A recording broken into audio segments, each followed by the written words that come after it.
Hola, buenas tardes. Bienvenidos al panel que va a representar a Perú en este evento. Quiero presentarles en primer lugar a nuestros dos panelistas. Ellos son Grace Vaquerizo y Eduardo Cáceres. Grace Vaquerizo es abogada por la Universidad Nacional Mayor de San Marcos de Perú y tiene estudios de maestría en la especialidad de Derecho del Trabajo. Ella cuenta también con publicaciones de artículos y comentarios en revistas, tales como Gaceta Jurídica y Soluciones Laborales. Ha sido además expositora en diversos eventos académicos y sindicales. Actualmente, Grace es secretaria judicial en el Juzgado Laboral de la Corte de Justicia de Lima. Ha sido secretaria general en el Sindicato de Trabajadores Judiciales de Lima, Perú, y actualmente es militante y miembro de la Comisión Política del Movimiento Nuevo Perú. Eduardo Cáceres Valdivia es bachiller en Humanidades, con mención en Filosofía, y tiene estudios de maestría en filosofía también por la Pontificia Universidad Católica del Perú. Eduardo se ha especializado en derechos humanos y el análisis social y político, con particular concentración en el periodo reciente en lo relativo a movimientos sociales, al análisis del poder, desigualdades y políticas públicas en América Latina y el Caribe. Eduardo ha formado además parte de equipos de dirección de diversas ONGs peruanas e internacionales y tiene diversas publicaciones sobre José Carlos Mariátegui, sobre las experiencias recientes de democracia participativa en América Latina y movimientos regionales y socioambientales en el Perú. Actualmente, Eduardo forma parte de la Asociación Pro Derechos Humanos, APRODE. Bien, en este panel vamos a proceder de la siguiente manera. Tenemos tres temas centrales, los cuales van a estar divididos en tres bloques de 20 minutos cada uno. Luego de que yo presente cada uno de los temas y formule algunas preguntas a nuestros dos panelistas, ellos van a tener aproximadamente 8 minutos para responderlas. Finalmente, luego de terminar estos tres bloques, tendremos 20 minutos de preguntas y respuestas con el público. Bien, comenzamos entonces. La primera en participar va a ser Grace. Y nuestros tres temas son los siguientes. En primer lugar, vamos a conversar acerca de los procesos de democratización en el Perú y sus obstáculos. El segundo tema tiene que ver con las relaciones laborales y el mercado de trabajo en el Perú. Y el tercer tema tiene que ver con problemas medioambientales y con desarrollo económico también en nuestro país. Bien, comenzamos entonces con nuestro primer tema, procesos de democratización y sus obstáculos. Bien, quisiera plantearles a ambos la siguiente pregunta. ¿Cómo se puede, si siquiera es posible, cómo se puede lograr la consolidación de algo así como una democracia participativa que pueda fomentar los ideales, estos ideales típicamente modernos y democráticos de autogobierno y de autorrealización, así como fomentar un mayor compromiso ciudadano en países con una herencia colonial tan marcada y con desigualdades tan profundas como el Perú? ¿Cuáles creen que son los principales retos que tienen que afrontar los gobiernos, pero también los movimientos sociales de estos países para alcanzar las metas que este ideal democrático representa? ¿Y cómo consideran que podrían superarse las limitaciones de un modelo político restringido que entiende o reduce a la democracia únicamente a un conjunto de derechos liberales de propiedad y le da al Estado una participación mínima? ¿Es posible, creen ustedes, tomando en cuenta experiencias, vamos a llamarlas, no occidentales o periféricas, experiencias de innovación democrática en el Perú, es posible modificar esta tendencia? Grace. Muy buenas tardes con todos. Gracias, Gianfranco, por el marco de la pregunta que nos lleva a reflexionar rápidamente y a identificar rápidamente también estos obstáculos, ¿no? Creo que uno de los primeros y uno de los más grandes y que en parte ya se viene abriendo una puerta para su solución, ha sido la captura del Estado por parte de una élite en el Perú, ¿no? Que es un obstáculo fundamental para el propio desarrollo de la democracia. Para los amigos que nos escuchan en las diferentes partes del país, explicarles un poco esto en el sentido de que en nuestro país las instituciones representativas, como el Congreso y el Ejecutivo, han sido capturados por más de 30 años por una élite que bien se puede señalar en los partidos políticos tradicionales, pero también en los agentes económicos, los agentes empresariales agremiados en la CONFIEP. Estos agentes, tanto en el terreno económico como en el terreno político, que son su representación de los primeros, han mantenido por 30 años leyes que han precarizado el trabajo, que han precarizado las condiciones de empleo, pero a su vez han mantenido leyes para evitar que los trabajadores se organicen. Recordemos muy bien que según lo dispuesto por la OIT, en nuestro país, la dictadura de Fujimori, cuando impuso el neoliberalismo, cuando impuso la flexibilización laboral, lo hizo de tal forma que golpeó duramente a los sindicatos hasta el punto de desaparecerlos. Incluso en nuestro país, ese antecedente de violar derechos laborales también fue acompañado de lo que ha sido la muerte de dirigentes sindicales, como en el caso de Construcción Civil, Pedro Wilca, y si retrocedemos un poco más, en el gobierno de Alan García, con Saúl Cantoral, líder del movimiento minero.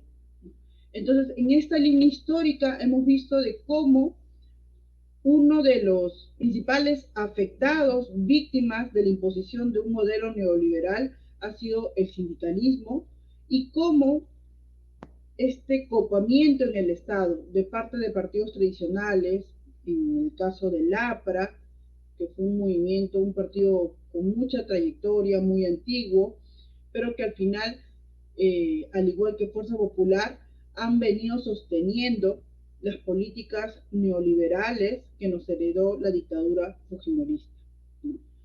Y ellos han sido los representantes de la CONFIEP en importantes instituciones democráticas como es el Congreso y como es el Ejecutivo. Entonces, uno de los obstáculos que nosotros como peruanos y peruanas enfrentamos es recuperar estos espacios para la democracia, recuperar esos espacios del Estado para que sirvan efectivamente a la ciudadanía, para que sirvan a los trabajadores. Otro de los obstáculos que va más en el terreno sociológico, pero nunca es aislado, sino que va acompañado de este modelo neoliberal, es que la herencia colonial de entender que el otro, que entender que entre peruanos hay dos clases de peruanos, ¿no? Los que vienen de una élite colonial, una élite española, y los que vienen del Ande, los que vienen de la selva. ¿No? Y esta herencia colonial de discriminación, de diferenciación, se ha plasmado también en las relaciones laborales.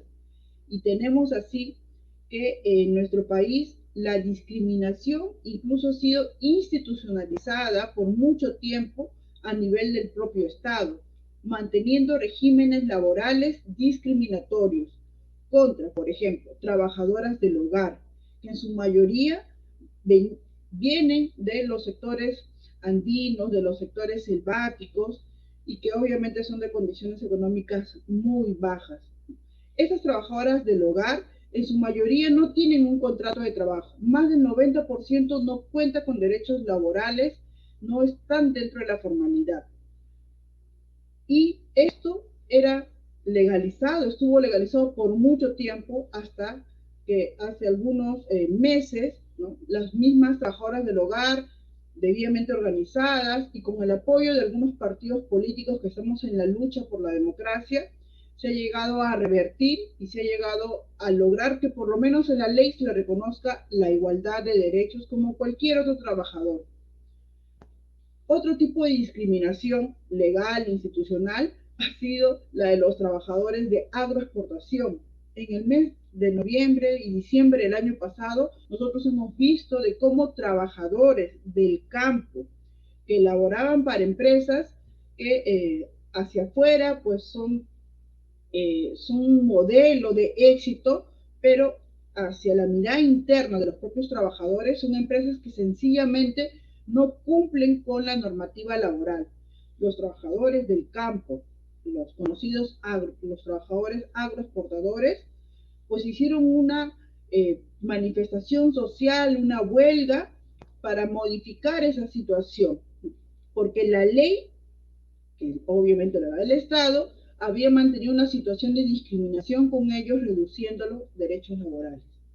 Estos dos ejemplos, ¿no?, de sectores que provienen del campo en su gran mayoría, ¿no?, que prestan labores y servicios para sectores urbanizados, sectores grandes o en apogeo, son pues una muestra de cómo la discriminación estaba y está aún institucionalizada a nivel del Estado. Y eso es lo que se busca revertir.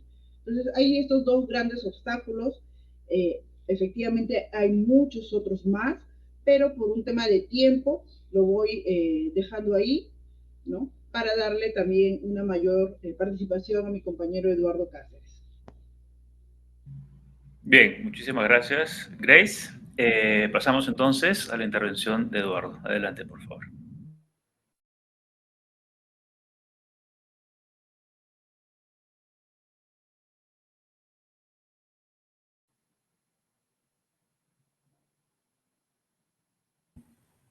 Ya, ahora sí. Buenas tardes, Grace. Buenas tardes, Gianfranco. Un gusto estar con ustedes en esta conversación. Sí, bueno, creo que Grace ha señalado bastante bien algunos de los obstáculos estructurales que tenemos para una democracia participativa, ¿no?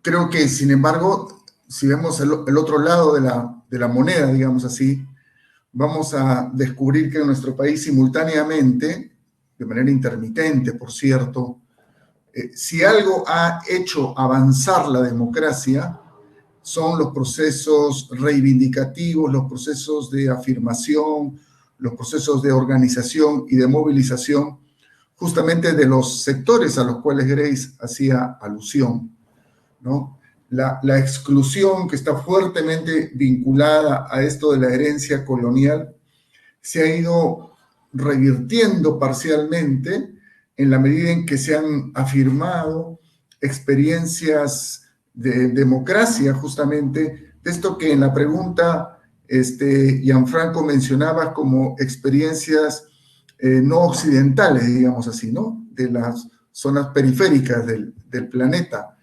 Y justamente acá en el Perú, pues no hay como no mencionar el peso que ha tenido y tiene la comunidad campesina en sus distintas formas, ¿no?, y distintas configuraciones, lejos de ser una cosa ideal, homogénea, absolutamente igualitaria. Son sociedades complejas, ¿no?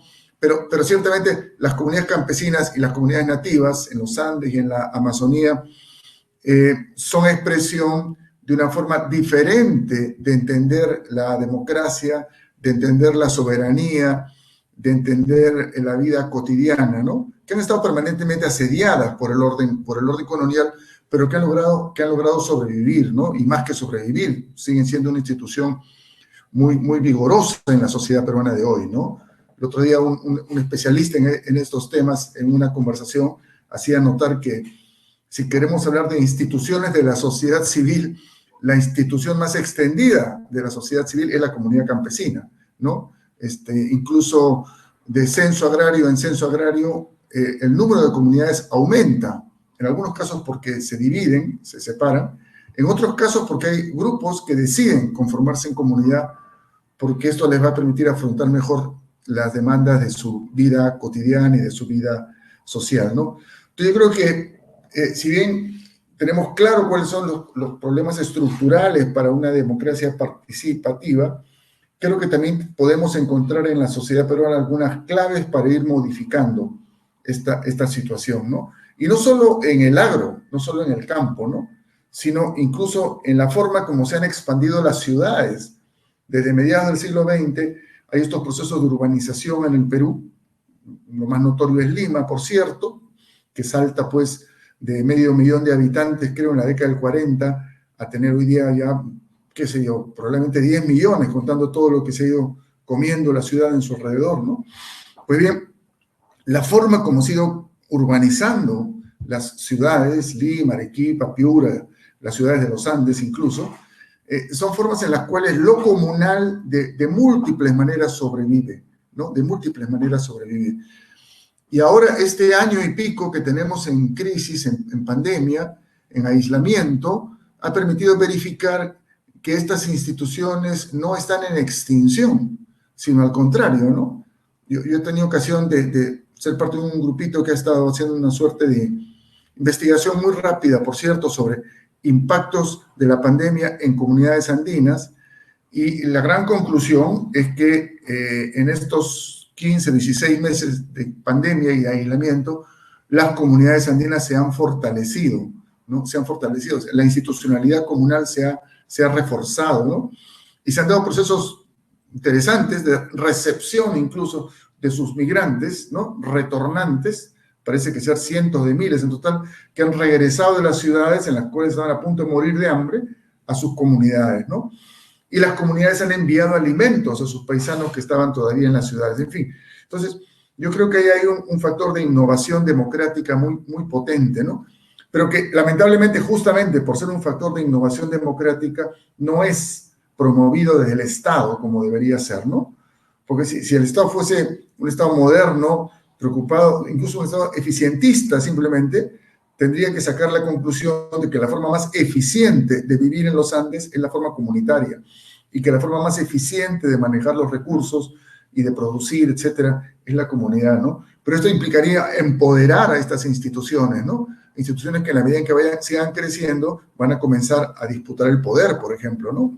Y bueno, ahora hemos visto como un resultado electoral que ha puesto a una persona que proviene de ese mundo, ¿no? A varias personas que provienen de ese mundo en puestos de poder, ha generado el nivel de irritación, de rabia, de odio, ¿no? Racista y excluyente, y que muchos pensamos que eso ya estaba en extinción en el Perú, ¿no? Entonces yo creo que hay ahí entonces el potencial de innovación democrática, creo que no hay que inventarlo, no está en nuestras cabezas, ¿no? Sino que está en esta institución milenaria o de siglos, ¿no? Que ha sobrevivido colonia, que ha sobrevivido República Criolla, y que paradójicamente con esta última crisis incluso se ha fortalecido, creo yo, ¿no? Entonces creo que por ahí hay una... Ahora, no es para replicar las comunidades, ¿no? Una república comunitaria no es viable, pero creo que hay una base importante de una forma diferente, ¿no? De organizar la vida, de gestionar los recursos, de la economía, etcétera, ¿no?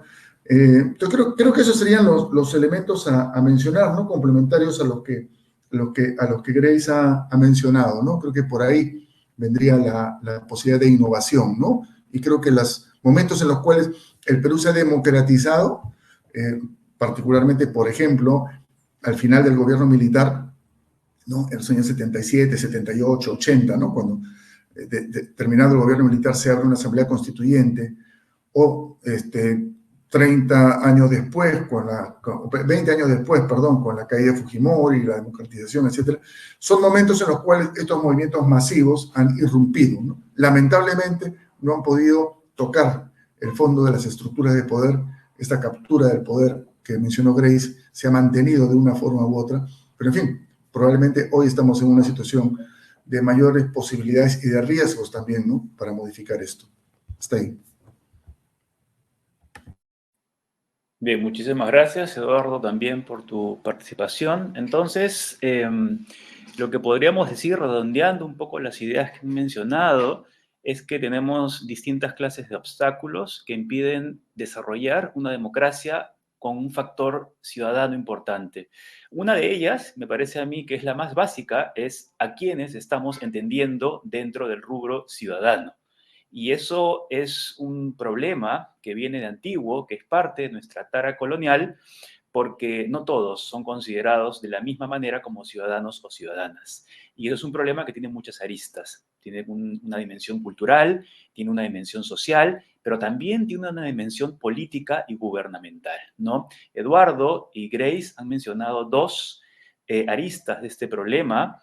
Eduardo mencionó que al movimiento campesino o a la heterogeneidad de los movimientos campesinos, aquellos históricamente marginados y que en cada momento de crisis en la historia de nuestro país han demostrado ser fuente de un potencial democratizador importante.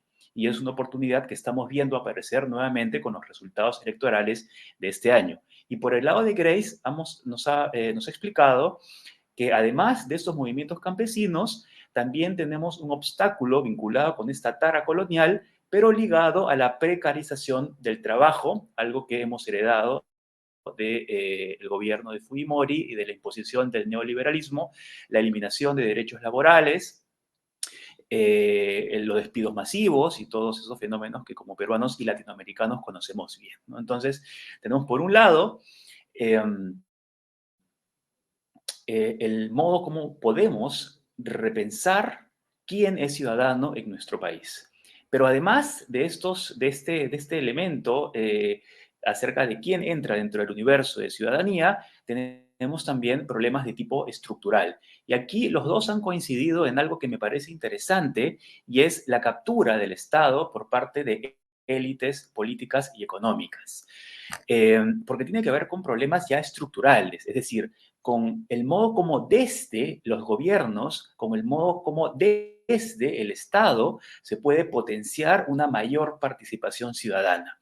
Y vemos que el problema no solamente viene de parte de la ciudadanía, perdón, de parte de la sociedad o que está inmerso en nuestra propia cultura, sino que además viene por parte de acciones directas u omisiones directas de nuestros gobiernos. Es decir, el Estado representa un obstáculo de facto para que ciertos sectores mayoritarios, lamentablemente, de nuestra población puedan tener no solamente un mayor acceso a ciertos beneficios, sino además tomar parte en el proceso de constitución de nuestro país, participando activamente en creación de normas, en la producción de leyes, en la creación de costumbres y de prácticas sociales y de nuevas instituciones. Entonces, no solamente tenemos el problema por el lado de la sociedad y por el lado de las actitudes de los propios ciudadanos, entre ellos que se distinguen y mantienen ciertas desigualdades que vienen desde hace muchos años,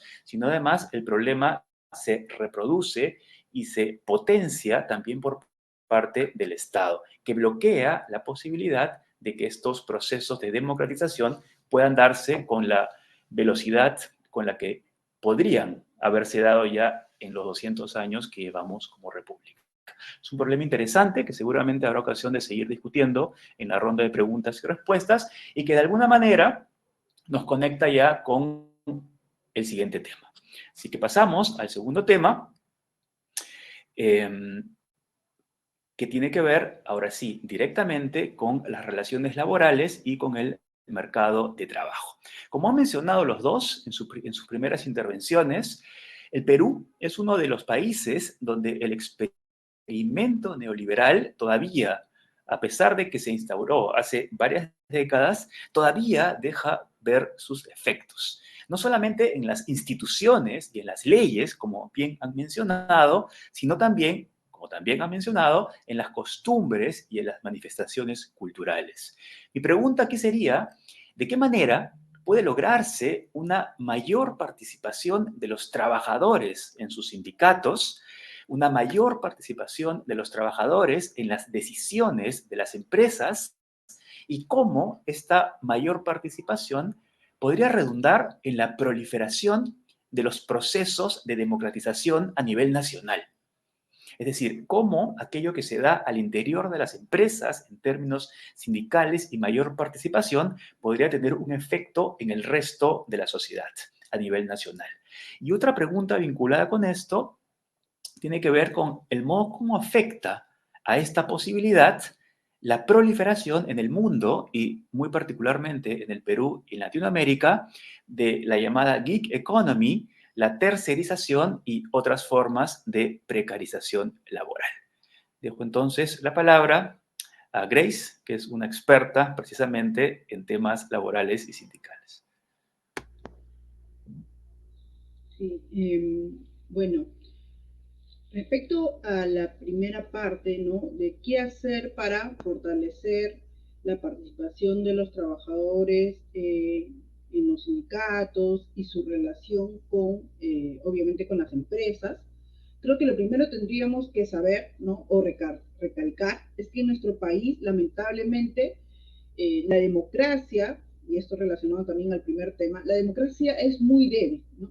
Se supone que la democracia debería ser el gobierno de todos, debería representar a todos, pero en nuestro país, como lo había señalado, ¿no? Ha ocurrido una captura de parte del Estado, ¿no? Por una élite, y los trabajadores no se han sentido representados en estas instituciones que deberían serlo, no deberían ser representativas. Entonces, al no tener participación, nosotros hemos continuado con las leyes que se impuso durante la dictadura, y estas leyes, como lo había también hecho recordar, estas leyes dinamitaron los sindicatos. Entonces, si no hay sindicatos, no hay democracia laboral, porque no hay un interlocutor con quien el Estado pueda conversar sobre la situación de los trabajadores, ¿no?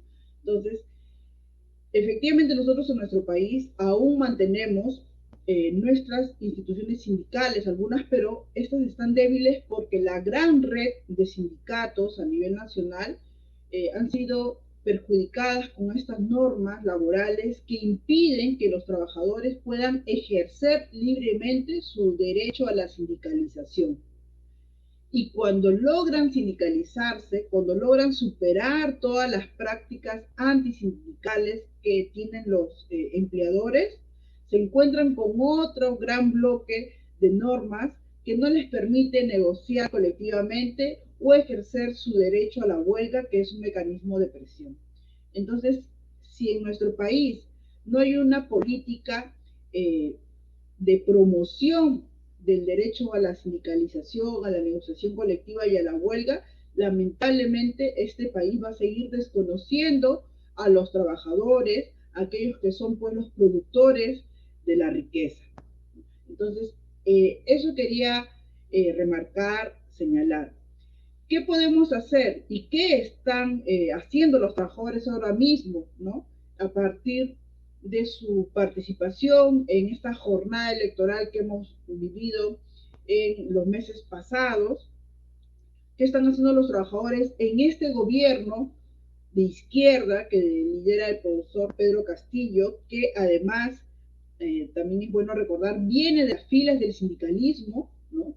Después de haber sido líder de una gran huelga magisterial vivida en el año 2017, que después de muchos años llegó a cohesionar al magisterio.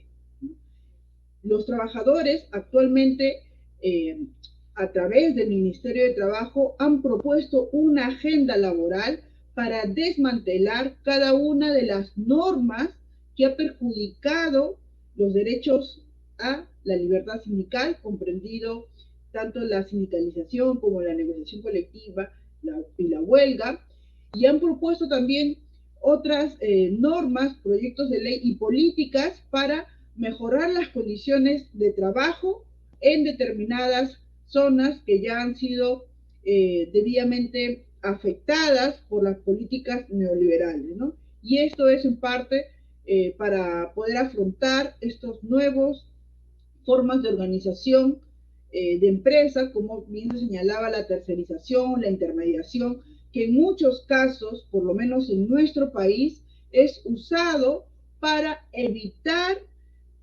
otorgarles derechos laborales adecuados a los trabajadores, para evitar compartir la riqueza y las utilidades, para evitar asumir responsabilidades laborales frente a accidentes de trabajo y otros más, ¿no? Entonces, en nuestro país, los trabajadores ya vienen organizándose para levantar toda esta normativa laboral que nos heredó el fujimorismo y para superar esta tasa de sindicalización que no les permite a ellos emprender con más fuerza las jornadas de lucha que tienen a futuro, ¿no? Recordemos que la tasa de sindicalización actual en el sector privado es el 5%. Solo el 5% de los trabajadores que laboran en el sector privado está sindicalizado. Y en el sector público solamente el 16%. Entonces, se busca superar esta tasa de sindicalización, que es una tasa que muestra una debilidad en el sector sindical, pero que también muestra de cómo de parte del Estado, que lo volvemos a repetir, durante años ha mantenido una política antilaboral, ha mantenido normas antilaborales, buscan ahora ser desmanteladas en un gobierno que lo lideran una coalición de izquierda y que esperamos pueda tener la fuerza suficiente para empezar a enmendar los errores que se han cometido por más de 30 años y permitir que finalmente los trabajadores puedan organizarse y puedan llevar a cabo el diálogo social que se fomenta desde la OIT, desde la Organización Internacional del Trabajo, y puedan con los empleadores discutir sobre la distribución de la riqueza, ¿no? Hace poco hemos visto, después de muchos años, cómo esta empresa transnacional que aquí en nuestro país tiene la sede Bacus, ¿no? Ha llegado a un acuerdo con un sindicato con estas características que yo le decía, un sindicato que no afilia a muchos trabajadores, pero que es muy antiguo y han podido llegar a una negociación colectiva. Esperemos que sean los nuevos signos de tener otro tipo de representantes en el gobierno que alerte a los empresarios que es mejor dialogar con sus trabajadores que enfrentarse a la nueva normativa que debe estar emitiéndose a favor del ejercicio de los derechos colectivos, de los derechos de los trabajadores.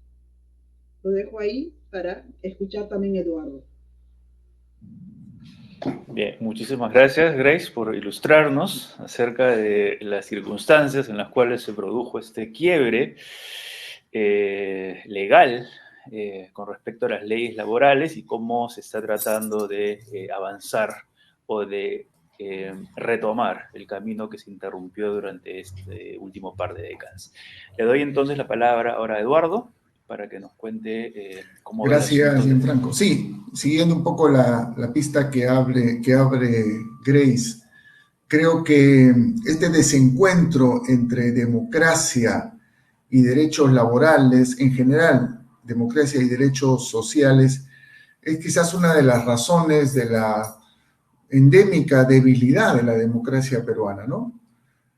Porque ciertamente la inmensa mayoría de los ciudadanos y ciudadanas que viven en condiciones precarias, económicamente precarias, socialmente precarias, psicológicamente precarias, difícilmente se van a sentir motivados a participar en la vida pública, ¿no? Y van a tener una desconfianza sistemática frente a candidatos, partidos y gobernantes que una y otra vez, más allá de las promesas que puedan haber hecho, lo que hacen es mantener este régimen laboral, ¿no? Que Grace ha descrito de manera tan clara, ¿no? Con cifras tan tremendas como estos bajísimos niveles de sindicalización, ¿no?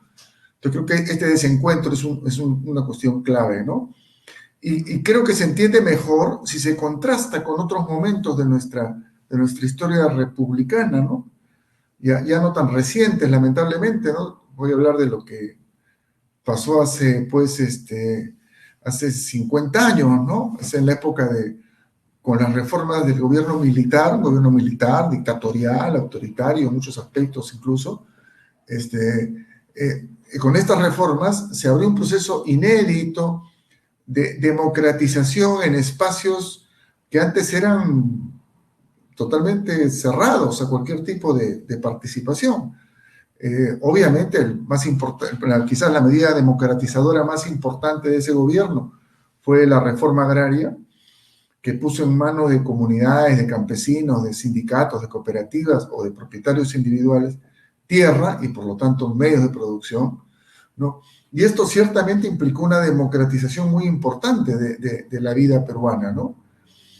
Y en el terreno laboral lo mismo, porque ahí aparte de la sindicalización, el gobierno de Velasco puso en marcha aunque de manera limitada, pero en fin, intentó y logró poner en marcha en algunos sectores un mecanismo de coparticipación y de cogestión de las empresas, ¿no?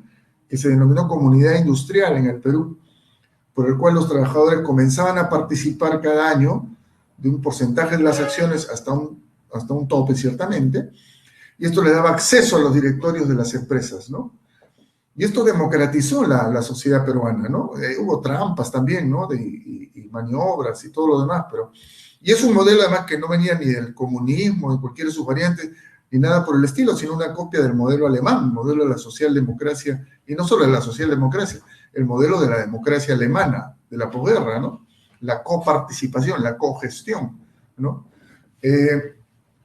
Y ninguna de esas dos medidas, más allá de las caricaturas que hacen algunos pseudoanalistas, ninguna de esas dos medidas, ni la reforma agraria, ni la reforma industrial, se trajeron abajo a la economía peruana, ¿no? Al contrario, incluso en algunos sectores hubo un nivel de incremento de la productividad y la producción, ¿no? Entonces yo creo que en ese sentido, la democratización de la vida social, de la vida económica, la ampliación de los regímenes de derechos, no solo contribuiría a el fortalecimiento o la estabilización, por lo menos, de esta precaria democracia, sino que incluso, creo yo, tendrían efectos positivos en el propio crecimiento económico, si es que de eso se trata en última instancia, ¿no? La gran preocupación de los neoliberales. Ahora, lo que es cierto también es que este modelo desregulado, terciarizado, es muy funcional pues al tipo de capitalismo que se impulsa en el país, al tipo de economía, ¿no es cierto? Si el proyecto económico es, como dice alguien por ahí, ¿no?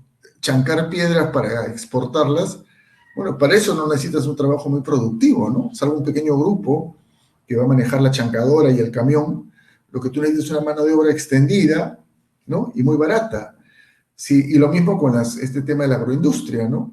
Si simplemente se trata de cortar y meter en una caja la fruta o el espárrago, basta con una mano de obra de muy baja calificación y por lo tanto, mientras más precaria, mejor.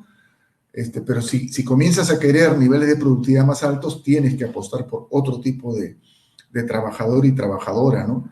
Y ahí es clave el tema de los derechos, ¿no? Yo creo que están amarrados todos estos temas, ¿no? Los temas de los derechos laborales, el tema de la democracia como algo sustantivo, con lo cual la gente se siente identificada, y el tema de la productividad, la diversificación y el crecimiento inclusivo, ¿no?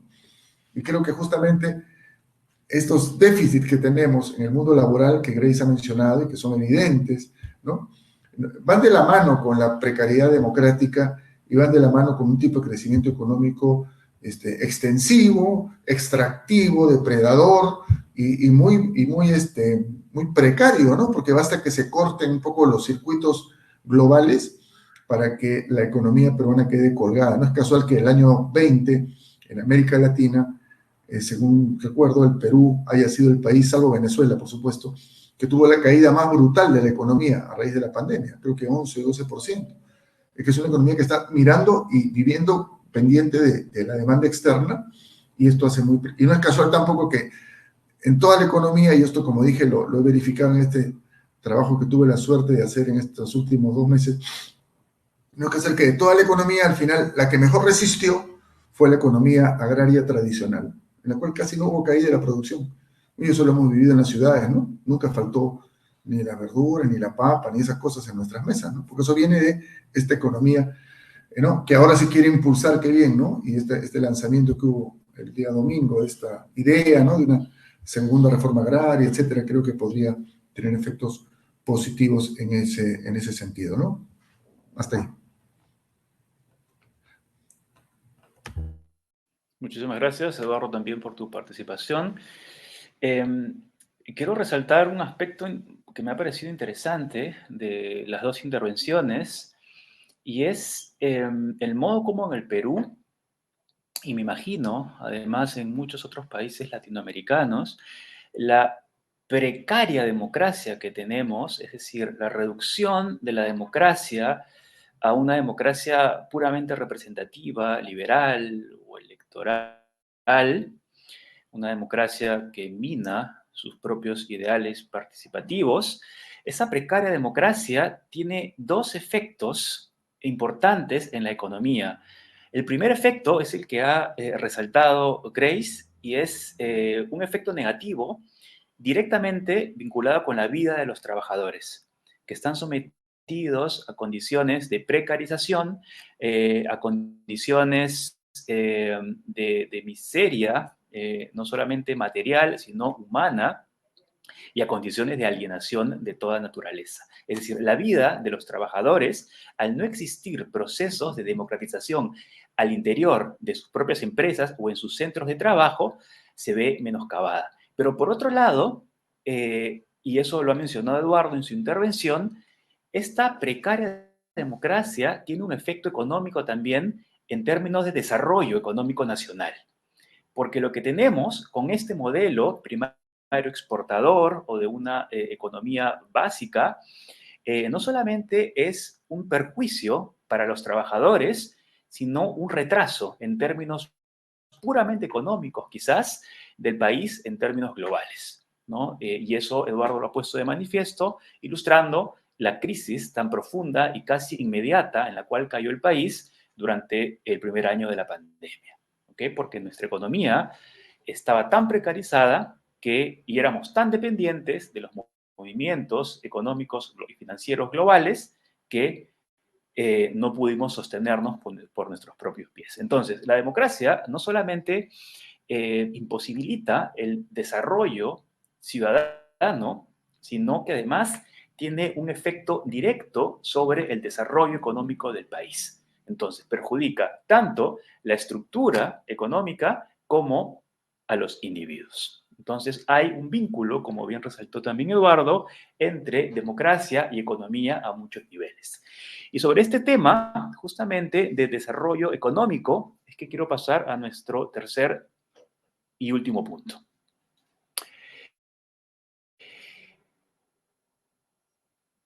Suele creerse que en países como el Perú, donde, como ya ha quedado de manifiesto, donde las necesidades básicas no están satisfechas para una gran parte de la población, preocupaciones como las medioambientales podrían resultar siendo un asunto de lujo o podrían tener una relevancia meramente secundaria. Mi pregunta en relación a este tema es si consideran que es posible separar el desarrollo económico de un país de este tipo de preocupaciones medioambientales o que más bien una economía que contempla esta clase de prácticas puede más bien favorecer a la lucha contra la pobreza y contribuir de esa manera con el desarrollo humano en un sentido integral. Tomando en cuenta sus experiencias, Eduardo, Grace, y su conocimiento de la realidad nacional, ¿qué tipo de prácticas e iniciativas creen que podrían conducir a demostrar uno u otro punto? Es decir, que lo más importante en un país como el nuestro es la satisfacción de necesidades básicas, dejando para después, como un asunto casi de lujo, las preocupaciones medioambientales, o si más bien ambas cosas están vinculadas y pensar una economía con preocupaciones medioambientales puede tener un efecto real en la mejora de las condiciones de vida de los individuos. Grace.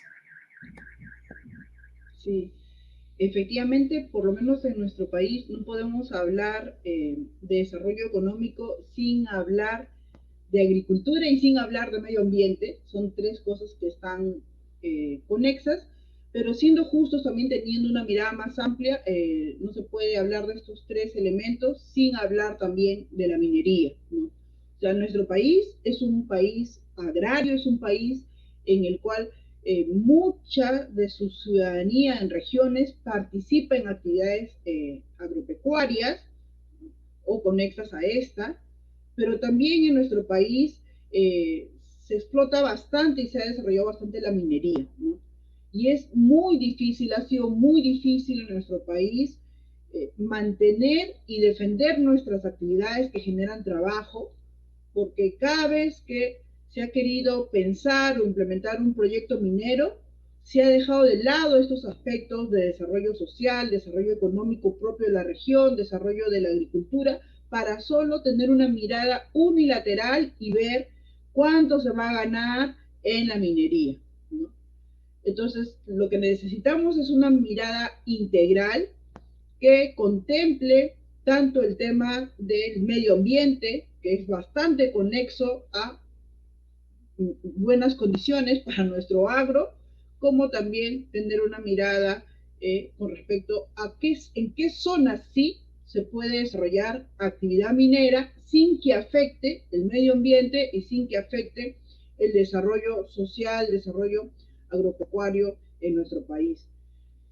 Creo que en este caso es importante mencionar hechos históricos, ¿no? Como sucedió en Conga, donde la ciudadanía defendió, defendió su agua, ¿no? Me acuerdo bastante de este lema de agua, agua sí, oro no, ¿no? Como un enfrentamiento en lo que es defender el medio ambiente, defender la agricultura frente a una imposición de un proyecto minero que efectivamente iba a afectar esa zona de la agricultura. O si no, un ejemplo más como lo que ha sucedido en Arequipa y viene sucediendo porque al final parece ser que es un capítulo que no se cierra, donde los mismos arequipeños de la zona de, ahí se me ha ido el nombre, de este valle hermoso, Tambo Grande, si mal no recuerdo, a ver, de Tía María, perdón, de Tía María, que es un valle donde se cosecha bastante cebolla, entre otros frutos, pero que también se sienten amenazados por la imposición de un proyecto minero que cambiaría las condiciones medioambientales de la zona, perjudicando la actividad de la agricultura, ¿no? Entonces, en nuestro país no podemos hablar de estas actividades económicas de manera aislada. Nuestro proyecto de desarrollo como país tiene que ir encaminado en el respeto del medio ambiente, en el respeto de la agricultura, para también apuntalar a nuestra soberanía alimentaria, ¿no? Y que nosotros como peruanos y peruanas creo que en plena pandemia lo hemos valorado con mucha mayor fuerza, porque como bien señalaba Eduardo, en nuestras ciudades nunca faltó, nunca escaseó un solo alimento, porque todos los alimentos que en las ciudades eh, que a las ciudades llega proviene de esta agricultura familiar, ¿no? Entonces, es muy saludable, muy importante que este gobierno del profesor Castillo, a diferencia de otros partidos que siguen la línea de Trump, que niegan el cambio climático, o como estos partidos de Vox de España que han venido a saludar y a hacer firmar no sé qué documento, una carta de Madrid a los de Fuerza Popular, a la derecha del Perú, a los partidos de derecha del Perú, negando el cambio climático. En nuestro país, por el contrario, se ha afirmado con mucha firmeza de que el cambio climático es un problema que nos afecta y que vamos a implementar una serie de medidas para combatir, ¿no?, la contaminación y para dejar por lo menos una mejor tierra, un mejor mundo para los que vienen. Lo dejaría ahí mi intervención. Bien, muchísimas gracias, Grace. Le damos la palabra ahora a Eduardo. Muchas gracias, Gianfranco, gracias, Grace. Sí, no, mira, esa supuesta contradicción entre necesidades básicas insatisfechas, ¿no?, fundamentales, y preocupación medioambiental, aquí se difumina esa contradicción porque basta ver de dónde vienen las voces más potentes frente al cambio climático y sus efectos, ¿no? De los sectores más pobres de esta sociedad, ¿no? O sea, no es en los barrios de clase media donde ha aparecido la agenda medioambiental, como quizás en otros países, ¿no?, Europa, etc. Aquí la agenda medioambiental ha ganado espacio rápidamente desde las comunidades andinas y las comunidades más pobres de los Andes hoy, y otras que, bueno, han hecho un poco de prosperidad en base a una agricultura más intensa, más ordenada, más vinculada al mercado. Pero recorramos los Andes de los 3.500 metros para arriba, vayamos a las comunidades alpaqueras Y ahí está a flor de piel la preocupación por el cambio climático y el tema medioambiental, porque lo viven, ¿no? Una de las cosas que yo no sabía, ¿no? Me dicen, por ejemplo, decían en estas visitas que hice hace semanas, una comunidad alpaquera que se había incrementado la mortandad de ganado, de alpacas, porque hoy hay más rayos eléctricos, hay más tormentas eléctricas en los Andes de lo que vi antes, ¿no? Es una cosa que yo no sé, creo que no la conocemos en general, ¿no? Y obviamente eso tiene que ver con la sequedad, con otros los efectos del cambio climático, ¿no? Y bueno, el tema de las aguas y los riesgos de la contaminación de las aguas por minería y la experiencia de cientos de años, pues, ¿no? De explotaciones mineras que han contaminado. Entonces hay una aprehensión, ¿no? Un temor muy grande a cualquier nueva explotación, ¿no? No es tan fácil, no es tan fácil. Va a ser muy difícil que en algunos lugares ingrese, ¿no? Y por otro lado, cuando hubo lo de Tambo Grande en Piura, ¿no? Esto fue en la época de Humala, pues, ¿no? No, perdón, antes, ¿no? Todo el valle de Tambo Grande en Piura, antes de lo de Cajamarca. Conga es lo de Cajamarca. Cuando hubo lo de Tambo Grande, un economista al que Grace y yo conocemos, Juan Aste, hizo un estudio comparando las utilidades de la potencial explotación del oro, ¿no? En Tambo Grande, ¿no? Con las utilidades del valle a lo largo de un periodo de 50 años, ¿no? Los 20 que duraría la mina, la supuesta mina, y los 20 y tantos que tardaría en recuperarse, si es que se recupera, ¿no? Y largamente el volumen de los ingresos que ofrece la agricultura era largamente superior a los ingresos de la mina de oro, que además iba a ser una mina de oro, según parece, bastante rentable, con la ventaja además de que las utilidades de la agricultura en Tambo Grande se reparten más o menos equitativamente sobre varios miles de familias, ¿no es cierto? En tanto que las utilidades de la minería, sabemos, pues se reparten de manera mucho más, bueno, no se reparte, no termina muy concentrado, ¿no? Entonces, yo creo que esa dicotomía, ¿no? Que puede ser cierta en otros países, aquí no lo es, ¿no? Y lo mismo en las zonas urbanas. Yo creo que en las zonas urbanas y en las zonas urbanas más pobres, en las laderas de los cerros, los impactos del cambio climático son evidentes, ¿no? Son evidentes y ciertamente la preocupación de las poblaciones por esto no son menores, ¿no? Entonces, a mí me parece que por ahí está un poco la pista de solución, ¿no? Como digo, en otros países puede ser que esa dicotomía, ¿no? Tenga un asidero real en la sociedad, ¿no? Sí, obreros industriales ¿no? de norteamericanos o de plantas de carbón, ¿no? Que van a ver cerradas sus fábricas de carbón por consideraciones ambientales. Sí, puede ser que les sea más difícil entender, ¿no? La relación, creo que ahí también se han producido cambios en las últimas décadas. Pero aquí en el Perú, por lo menos en Andes y Amazonía, son los más pobres y los más pobres de los pobres y las pobres, ¿no? Los que viven con más intensidad y son los más reacios a aceptar inversiones que además ¿qué les ofrecen a ellos? Trabajos muy secundarios, ¿no es cierto? Ingresos muy pequeños y alteran toda su vida, etcétera, ¿no? Entonces yo creo que la agenda esta, ¿no? Es clave y está muy vinculada, ¿no? Al tema democrático, ¿no? Como bien ha recordado Grace, o sea, el tema de las consultas, pues, ¿no? ¿Por qué hay tanto temor a las consultas, ¿no es cierto? O sea, si los que promueven las inversiones estuviesen convencidos de que la gente va a optar mayoritariamente por un proyecto X que le va a dar ingresos monetarios altos o relativamente altos en un plazo corto, no tendrían problema en aceptar las consultas, ¿no?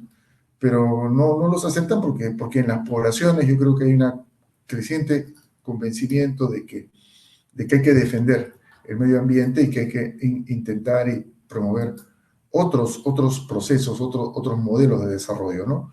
Y los temas entonces de diversificación productiva, de producción sostenible, de agroecología, ¿no?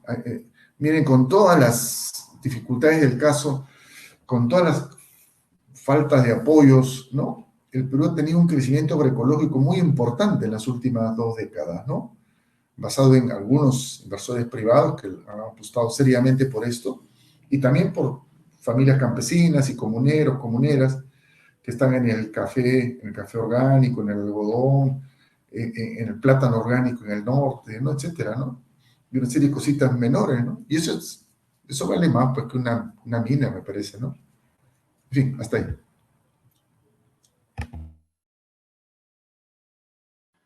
Bien, muchísimas gracias a ambos nuevamente. Bien, mientras esperamos algunas preguntas, yo quisiera profundizar en un par de temas que se han mencionado en la discusión y dirigir una pregunta a cada uno de ustedes dos. Empezamos con Grace. Grace, me interesa bastante, a partir de tu propia experiencia, tú has sido secretaria general de un sindicato importante además, vinculado al Poder Judicial, y tu área de especialización como abogada es además el derecho laboral. Es decir, eres una experta en el tema no solamente desde el punto de vista teórico y jurídico, sino además por tu experiencia en el campo. ¿No? Me interesa entonces saber tu opinión acerca de, nuevamente, el modo, ¿cómo te parece que la experiencia de sindicalización, es decir, la posibilidad de que un trabajador se junte con otros trabajadores y pueda luchar por tener participación en la toma de decisión, de las decisiones importantes de las empresas, qué se produce, cómo se produce, y otras decisiones que normalmente están únicamente tomadas por los directorios, de qué manera esa experiencia puede redundar en una consolidación de la ciudadanía mucho más fuerte de la que tenemos. Es decir, es claro que la posibilidad de hacer negociaciones colectivas, que es algo que un sindicato posibilita, puede mejorar las condiciones de vida materiales de los trabajadores. Pueden luchar por reivindicaciones económicas tradicionales, como aumento de sueldo, mayor estabilidad laboral, etc. Pero a mí me interesa, desde tu experiencia, saber también cómo la praxis sindical, la participación en la toma de decisiones dentro de la empresa, puede potenciar capacidades humanas, puede tener una incidencia en el desarrollo de la personalidad de un individuo, algo que podría trascender el ámbito laboral e invadir otras esferas de la vida social. Me gustaría saber cómo ves tú ese asunto a partir de tu experiencia. Y mi pregunta para Eduardo es bastante más breve y es más de curiosidad histórica. Quisiera que nos cuentes un poco más, Eduardo, acerca de estas experiencias peruanas que hubo durante el gobierno de Velasco, que tú acertadamente nos dijiste que tenían que ver más con la democracia alemana de los años de posguerra que con un modelo comunista, ¿no? Es decir, una suerte de experimento peruano vinculado con el socialismo de Estado. ¿No? Se habla mucho nuevamente de la posibilidad, como una de las alternativas al capitalismo, de desarrollar un socialismo de Estado.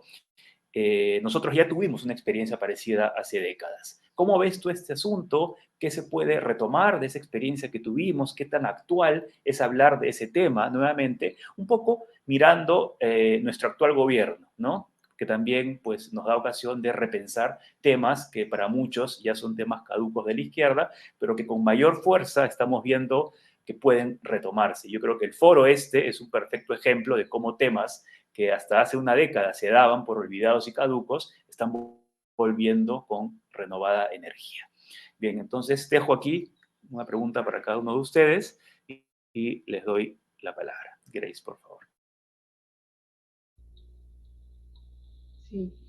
Bueno, la verdad es que conforme hemos contextualizado las actuales condiciones de los trabajadores, ¿no? Hemos hecho un rápido conteo del nivel de sindicalización con la que cuentan, ¿no?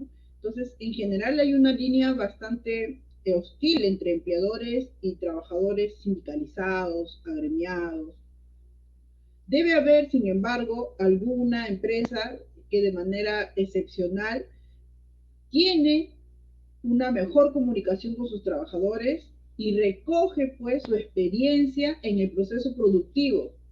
Pues, ¿quién más que los trabajadores para encontrar problemas en la producción misma de los bienes o de los servicios? Entonces, yo sí creo que es sumamente importante que se supere esa visión que tienen muchos empresarios peruanos de ver a los trabajadores como, y a los trabajadores sindicalizados como sus enemigos, ¿no? Más bien deberían incorporarlos a una visión moderna de empresa donde el trabajador pueda sentirse parte de esta producción de la riqueza, ¿no? Y que es tratado en su condición, ¿no? Es debidamente tratado en su condición de trabajador. Aquí solo en el discurso se ha mantenido esto que tú me preguntabas y que yo te comento, ¿no? De hacer sentir al trabajador como colaborador de la empresa, como parte del equipo, pero si eso no está a su vez relacionado con las condiciones materiales, con las condiciones reales, los trabajadores no se van a sentir parte del mejoramiento de la empresa como institución o como ente productivo que también les genera pues esta fuente de trabajo que es la fuente de bienestar de él y de su familia, ¿no? Entonces, sí se tiene que buscar esa nueva concepción, se tiene que trabajar en un sentido más propositivo, pero esto tiene que partir de las empresas, ¿no?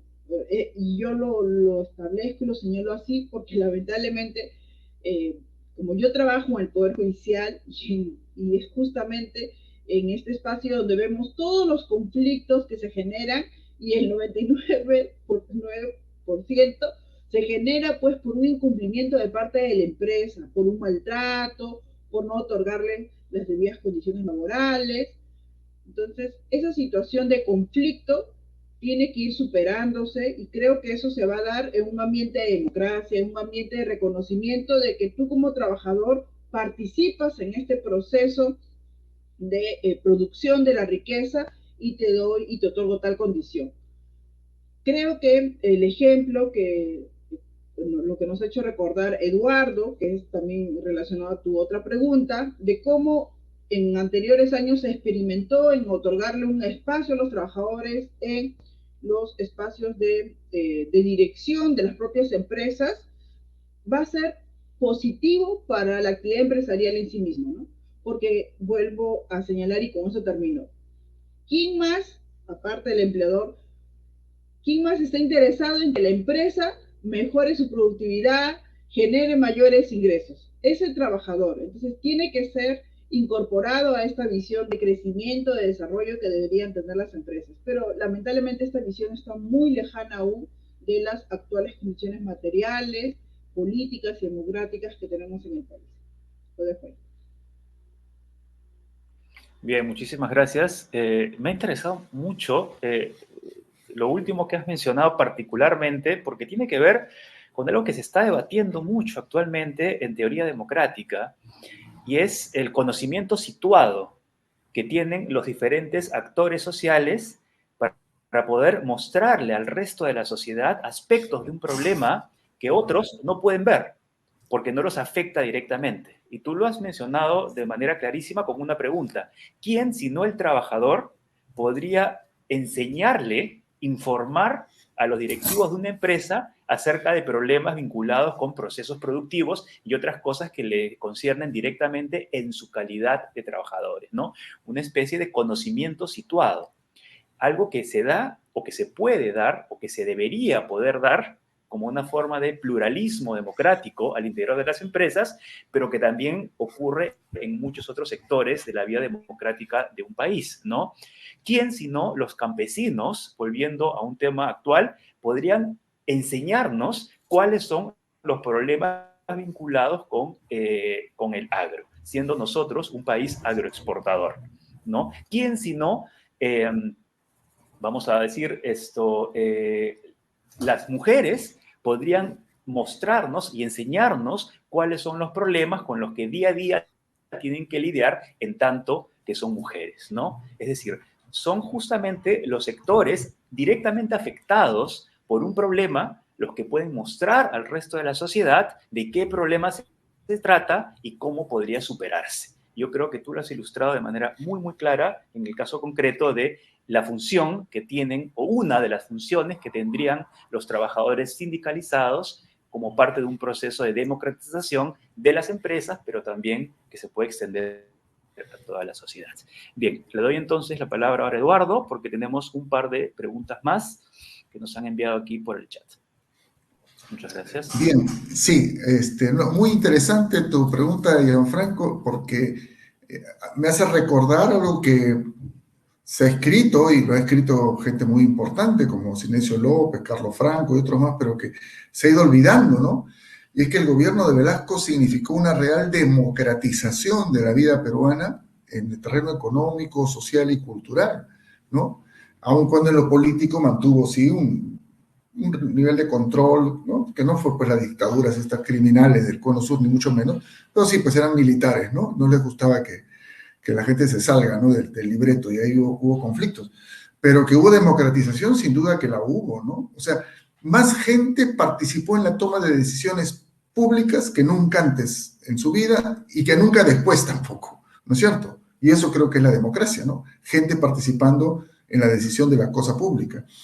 Bueno, y eso se expresó en instituciones, en propuestas, ¿no? En el caso del campo, bueno, hubo propiedades, hubo tierras que pasaron a las comunidades, hubo empresas agroindustriales que se convirtieron en cooperativas y comenzaron a ser administradas por consejos de administración de las cooperativas, lo cual implicó todo un durísimo aprendizaje y una serie de conflictos, pero no, digamos, era inevitable que así fuese. Y se crearon incluso otro tipo de instituciones más complicadas, que eran las SAIS, Sociedades Agrícolas de Interés Social, que eran una cosa una sociedad entre las comunidades, en las grandes haciendas serranas, ¿no? Eran los trabajadores, los feudatarios, los comuneros. Un modelo muy complejo que al final tampoco no funcionó mucho y al final, vía invasiones, la gente resolvió el asunto transformando todo en propiedad comunal. Pero hubo eso, ¿no? Y hubo una democratización de la gestión de la tierra, de las decisiones sobre el acceso a los mercados, ¿no? En los años 70, e incluso después ya del velasquismo en los 80, todos estos sectores agrarios eran productores de propuestas de desarrollo, de propuestas de gestión, ¿no? O sea, el sector azucarero hoy día está en un desastre, ¿no es cierto? Y es un terreno de mafias y de cosas, ¿no? Bueno, hay varios, el más conocido es este señor que estuvo en la Federación de Fútbol, que está preso, ¿no? Una pelea a muerte. Bueno, la Federación Azucarera y sus sindicatos en los años 80 y 90 llegó a tener propuestas de gestión que nunca les hicieron caso, es cierto, ¿no? Muy, muy sofisticadas, diría yo, porque se sentían en esa obligación. Y en el caso de la producción industrial, en las empresas privadas, este asunto de la comunidad industrial, ¿no? Que es el modelo alemán, y no solo la socialdemocracia, es el modelo del Estado alemán, de la posguerra, y además aparecieron otro tipo de instituciones, bueno, hubo comunidad minera también en las empresas mineras, pero no tenían participación en el directorio, me parece. Hubo además las empresas de propiedad social, directamente de propiedad social. Aquí no se ha hablado de modelos externos, o de inspiraciones. Una inspiración importante en esos años para los militares velasquistas fue el modelo yugoslavo, más que el soviético. ¿No? El soviético no lo tomaron en cuenta. El modelo yugoslavo de autogestión, que pasaba por ser en esos años una versión más democrática, ¿no? del socialismo del este, digamos, ¿no? En fin. Entonces hubo estas empresas y proyectos más amplios incluso, ¿no?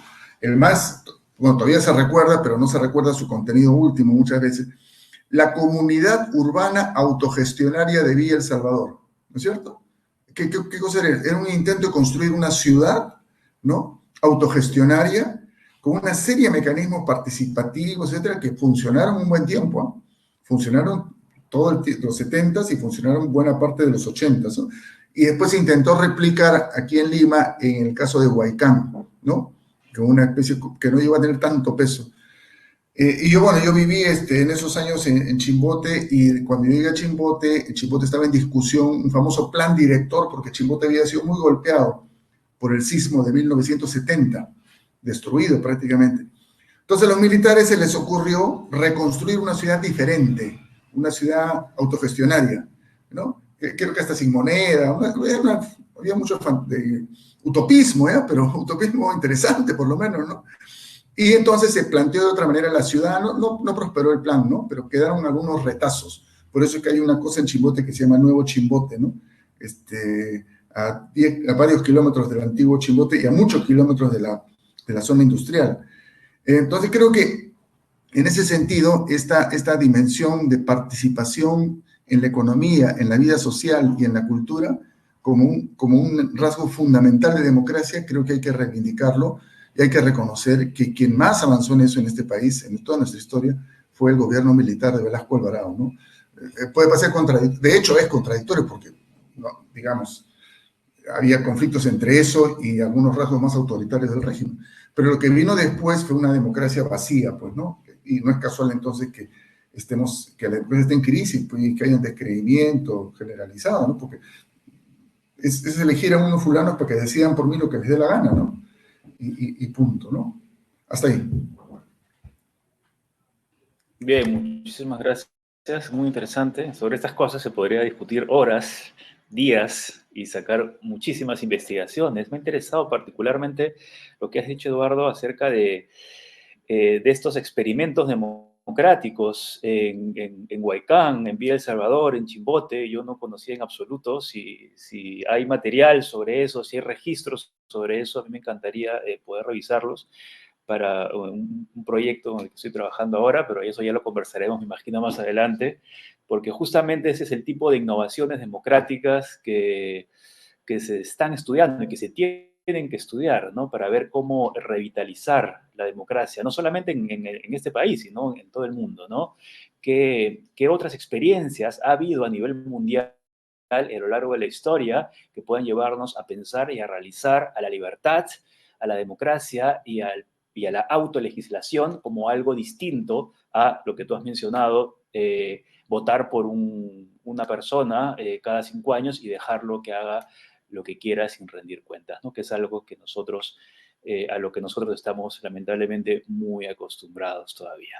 Bien, tengo 3 preguntas, 3 últimas preguntas breves, todas interconectadas y vinculadas con un tema que hemos discutido hace un momento. Están aquí en la página de preguntas y respuestas, pero de todas maneras las leo en voz alta para que cada uno de ustedes pueda darnos su opinión y con eso ya iríamos cerrando. Bien, lo primero es una pregunta muy directa. ¿Qué se puede hacer para cambiar la imagen del sindicalismo en el Perú? Que suele ser visto como un remanente del pasado, ya irrelevante para el mundo actual, o en el mejor o peor de los casos, como un lugar de radicalismo político. Luego, ¿conocen casos de colectivos o de sindicalización reciente que hayan logrado innovar o modernizar esta imagen del sindicalismo o del movimiento de derechos laborales en el Perú? Y finalmente, si tanto empleo en el Perú es empleo informal, ¿qué se puede hacer para democratizar el trabajo o para garantizar derechos laborales? El camino es, como dicen algunos políticos de derecha, la formalización simplemente, o en todo caso, si el término va más allá de esta interpretación, cómo se puede formalizar el trabajo, pero de una manera democrática. Dejo ahí estas 3 preguntitas para que nos cuenten qué opinan al respecto o qué es lo que ustedes han vivido al respecto. Grace. Bueno, hace unos días estuve conversando con los compañeros del sindicato de la RENIEC, ¿no? Yo tengo 38 años, ¿no? Y ellos también estaban por esa edad, ¿no? Y en el sindicalismo estatal, tener mi edad es estar dentro de la juventud. Y muchos de estos compañeros también me hacían una pregunta que tiene relación con lo que acaban de señalar sobre darle una nueva cara al sindicalismo. Me decían, Grey, nosotros somos una federación que ha crecido. Miren, ellos tienen más del 50% de su sector afiliado a su sindicato, ¿no? O sea, es una excepción, es un sindicato fuerte, con dirigentes jóvenes que no están dentro del 16% que está normalmente cualquier otro sindicato del sector público.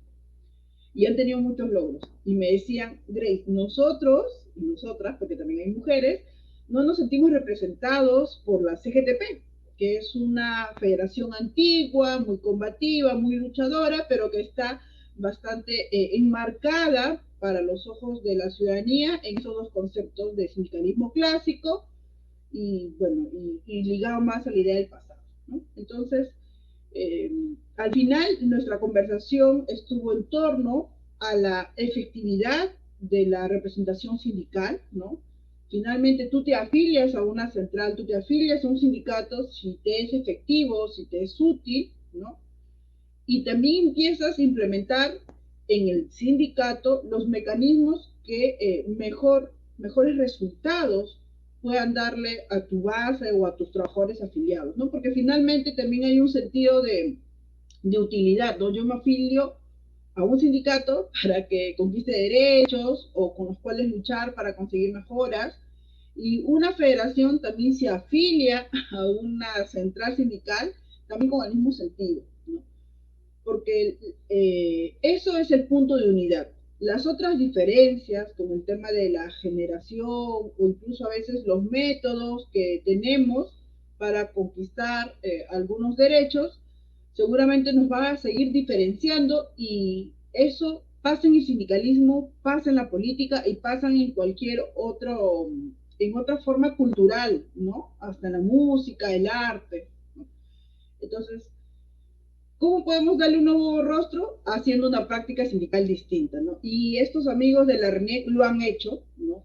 Tienen toda la fuerza, tienen todos los nuevos métodos, ellos mismos ponen la cara, no esperan elegir al compañero más antiguo, sino ellos, en plena adultez, ya saliendo un poco de la juventud, asumen sus responsabilidades. Entonces, esa es la única manera en la cual le podemos cambiar la cara al sindicalismo, ¿no? O sea, uno mismo debe luchar por su representación y hacer que los métodos y las formas de organización que creemos que son las más efectivas se implementen, ¿no? Y eso es, como en cualquier otro escenario, parte de las luchas y las diferencias que hay. Y sobre lo segundo, una de las últimas preguntas, ¿qué podemos hacer? Básicamente en el Perú creo que hay dos aspectos, dos áreas donde tenemos que empezar a desmantelar rápidamente, que son las normas que permiten el despido de los trabajadores, que han legalizado el despido de los trabajadores, sobre pretexto de solo otorgarles una indemnización, porque eso perjudica la estabilidad laboral, y el otro es desmantelar las normas que debilitan el derecho a la sindicalización, ¿no? Y empezar a aprobar leyes, ya sea en el Congreso, ya sea a nivel de algunos reglamentos, que permitan darle mayores garantías a los trabajadores para que se afilien en sus sindicatos. Yo creo que con esos dos derechos, tanto la estabilidad laboral como el derecho a la libertad sindical, protegiéndolos, garantizándolos, vamos a poder tener una mayor participación de los trabajadores, y serán ellos los que escriban pues estas nuevas páginas, estos nuevos actos de la historia referidos al derecho sindical. Eso. Bien, muchísimas gracias. Eduardo.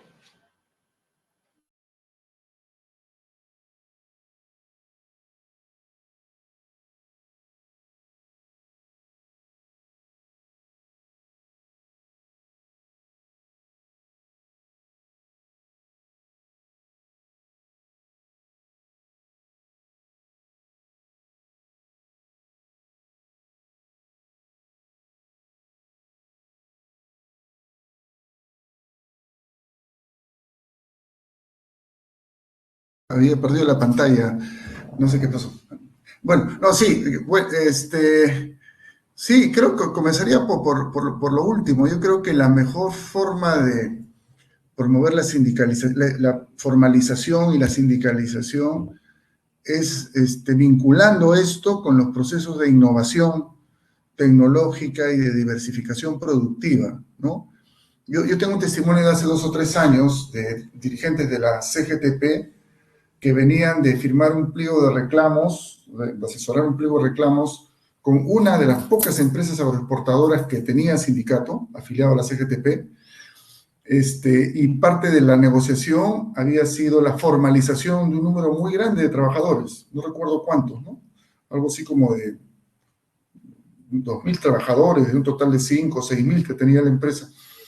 Bueno, bueno, pregunté qué había pasado. El argumento, muy interesante, ¿no? El argumento del empresario, de ellos, es que esta empresa estaba entrando en un punto de sofisticación de su producción que ya no le convenía tener mano de obra eventual de cada seis, necesitaba tener trabajadores especializados, ¿no es cierto? Ya no era solo meter las paltas en los cajones, ¿no? Sino, qué sé yo, estaban transformando la fruta, estaban entrando a procesos mucho más sofisticados, entonces requerían una mano de obra estable, ¿no es cierto? Estable y más sofisticada. Y esto implicaba, ellos querían bien quedarse con su mano de obra, ¿no? Creo que habían descubierto que como era una empresa que invertía ciertos recursos en calificar a sus trabajadores, pero mantenía este sistema inestable, ¿no? Precario, los perdía con facilidad. O sea, el trabajador estaba 6 meses, 9 meses, un año, aprendía determinadas tecnologías nuevas que le enseñaban y se iba a hacer su propio negocio o a buscar chamba en otro lado. Ellos tenían que volver a calificar a otra promoción, ¿no? Entonces, me pareció interesante, ¿no? El caso no es generalizable ciertamente a todos los sectores, pero sí da una pista, ¿no? Yo creo que si aceptamos la idea de que un país con derechos laborales y con sindicatos es un país más democrático y que por lo tanto el Estado debería promover eso, creo que la mejor forma de promoverlo es vincular esos procesos de formalización con procesos de calificación, diversificación productiva, mayor acceso a mercados, ¿no? Cosas de ese estilo, ¿no? Y de esa forma creo que se puede hacer acuerdos de mutuo beneficio, ¿no? O sea, el empresario gana porque va a tener mano de obra de calidad estable, no va a estar cada cosecha, cada siembra, tener que salir a correr, buscar trabajadores en cualquier condición, el trabajador también gana, ¿no? Creo que entonces, por ahí vería, ¿no? Una forma de formalización, y creo que el Estado tiene que apostar por los derechos, pues, ¿no es cierto? O sea, creo que sí, siempre van a haber argumentos en contra, ¿no? En los costos laborales y toda esa historia, pero creo que es una cosa del Estado. Sindicatos, así como Grace tiene ese buen ejemplo del RENIEC, a mí me ha impresionado mucho en los últimos años el caso de la Federación Textil, la nueva Federación Textil, la que tiene su local ahí en Gironica, si no me equivoco, ¿no? Primero porque se ha formado en condiciones durísimas, o sea, top y top, es un pleito, parece todas las semanas, pero es muy interesante porque también es un sindicato, es una federación y sindicatos con dirigentes muy jóvenes, con discursos que incorporan aspectos de la vida cotidiana a los trabajadores, ¿no? Uno ve mucha movilidad en ese sector. Es un sector histórico, pues, el sector textil es de los primeros sectores sindicalizados desde fines del siglo XIX, ha pasado por varias fases, ¿no es cierto?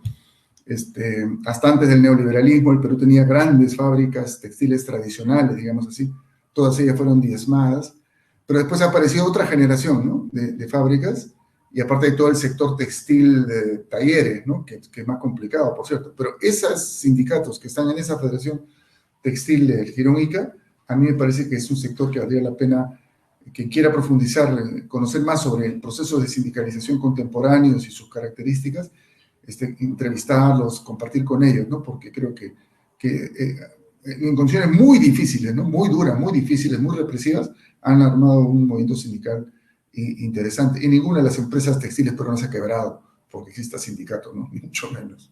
¿Ya? Bien, muchísimas gracias a ambos nuevamente por estas últimas intervenciones. Nos queda claro, entonces, creo, después de esta amena conversación, que, que se puede vivir con sindicatos fuertes y que más bien los sindicatos son una buena medida de democratización y desarrollo ciudadano en más de un aspecto, no solamente en el aspecto económico, de mejora de las condiciones de vida del trabajador, sino ampliándolo a toda la sociedad, ¿no? Desarrollo de ciertas capacidades que hace que alguien pueda realizarse como persona dentro y fuera del ámbito de trabajo, pero que además también va de la mano con el desarrollo económico a nivel nacional y global, ¿no? Eduardo ha mencionado un ejemplo del cual habíamos conversado en alguna ocasión anterior, que es de una empresa que debido a las necesidades generadas por las propias actividades que iba desarrollando, tuvo que mantener a sus trabajadores digamos, en relación a los cuales ya había invertido horas de capacitación, ¿no? Eran trabajadores mediana o altamente capacitados dentro de la empresa, y a la empresa le convenía mantenerlos porque se estaba dedicando ya a rubros bastante más complejos que solamente, como dice Eduardo, meter paltas en los cajones. Y para eso necesitaba, pues, tener contratos de trabajo mucho más largos, formalizar a sus trabajadores y más bien luchar porque no se vayan a constituir sus propias empresas ahora que ya eran mano de obra calificada, ¿no? Eso me hace recordar algo que ocurre en las universidades, ¿no? En la academia. Es decir, a pesar de que en muchas universidades privadas peruanas no hay una norma laboral que obligue a la universidad a contratar al mismo docente por horas todos los semestres, es algo que las propias universidades hacen porque ya tiene a los docentes capacitados. Y cada semestre que un docente por horas dicta, gana más experiencia, y eso evidentemente no solamente le conviene al docente en términos económicos, sino le conviene a la universidad. Entonces, en esta relación entre docente por horas y universidad se va generando algo que no existe en términos jurídicos, ¿no? Una estabilidad laboral que la ley no garantiza en la relación entre el trabajador y la universidad, en este caso, o el empleador, se genera casi de manera espontánea y por una necesidad colectiva de ambas partes, ¿no? Lo cual implica que, pues, efectivamente, como dijo Grace, no hay por qué ver al trabajador y al empleador como enemigos a muerte necesariamente, ¿no? Evidentemente, no los dos están yendo por la misma dirección, pueden a veces coincidir y a veces no, y un poco de tensión siempre va a haber, pero también pueden colaborar o cooperar en beneficio de ambas partes, ¿no? Tanto en procesos colectivos de toma de decisión como en procesos de negociación, ¿no? Porque yo creo que una cosa no excluye a la otra. Puede haber participación de distintos niveles dentro de la empresa, desde los directivos hasta los trabajadores, en la toma de decisión, pero también cuando hay diferencias puede haber procesos de negociación, donde ya no es el consenso lo que se busca, sino más bien tratar de buscar un equilibrio entre intereses, ¿no? Pero ambas cosas se dan. Y yo creo que ambas cosas es necesario garantizar para el bien de una democracia fuerte, ¿no? Una democracia que sea auténticamente participativa y no solamente esta democracia liberal a la que afortunadamente cada vez vemos con más recelo y a la que ya no estamos tan dispuestos a seguir acostumbrándonos, ¿no? Bien, entonces, no sé si quisieran decir alguna palabra final, alguno de los dos, para cerrar nuestro panel, que ya estamos sobre el tiempo. Abrimos los micrófonos, puede participar el que quiera ahora. Muchas gracias por la invitación. Ha sido una conversación muy valiosa. Ojalá podamos continuarla. Creo que es un tema que, más aún en un contexto en el que se habla de constituyente y estas cosas, creo que este tipo de discusiones son las que deberíamos tener con más frecuencia. Gracias. Sí, igual, muchas gracias a Gianfranco, a Eduardo, a Alexandra, que no la vemos en video, pero que está acá acompañándonos. Me llevo una grata experiencia. Bueno, yo sí tengo el gusto de escuchar a Eduardo constantemente todas sus reflexiones. Para mí es un gran maestro. Y bueno, ahora hemos tenido la oportunidad de compartir entre los tres estas reflexiones. Y bueno, hay que seguir invitando que sigan el foro, ¿no? Que también se comparte a nivel de otros países. Y bueno, seguir compartiendo estas reflexiones. Gracias. Bien, muchas gracias Eduardo, muchas gracias Grace y Alexandra también, que estoy apoyándonos esta vez en el aspecto técnico, y por supuesto muchas gracias y mis felicitaciones nuevamente a las organizadoras y a las propulsoras de esta iniciativa, Democratizando el Trabajo, ¿no? Esa es una de las actividades de esta iniciativa que comenzó el año pasado en plena pandemia, y estoy seguro de que va a seguir adelante con el mayor de los éxitos. Los invito entonces a los que nos están viendo ahora a seguir el resto de ponencias de este foro global, y muy buenas tardes, días, noches, según la parte del mundo en la que se encuentren. Muchísimas gracias. Hasta luego.